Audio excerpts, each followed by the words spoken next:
These are electric field flyers, spiders.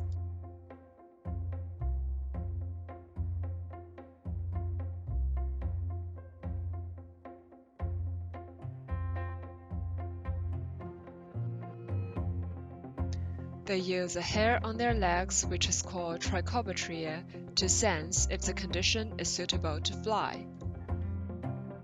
Actually, spiders can sense the static electricity and make use of it. Can we make it visible?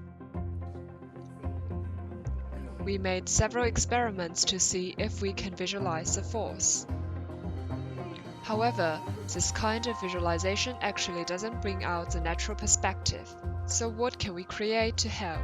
Based on this thinking, we decide to create a sensory organ rather than a whole spider flying machine.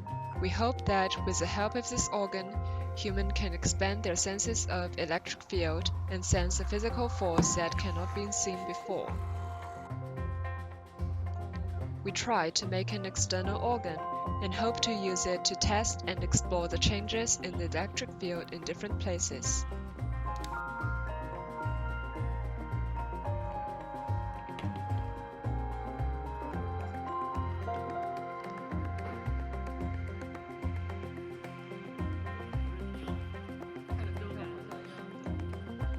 There it is.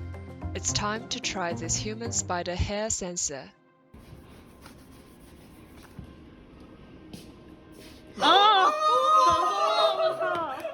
It can work, but not very well. There are some bugs and needs some fixing. And we realized that we made two separate parts, the force and the sense of static electricity. But for the spider, his flight is a combination of these two parts. So we combined them together and did a second test. 这种地方应该挺容易有静电的。这里没有，地板上呢。没有。 Still failed, but that's okay. At least we can simulate the ballooning as well as transform the concept of spiders' trichobotria to simulate whether the condition is suitable for flying, thus help people better engaged in.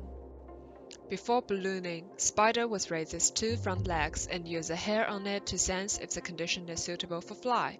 Meanwhile, our organ's hair would rise when it senses the static electricity. With the green lights on, it means it's ready to fly.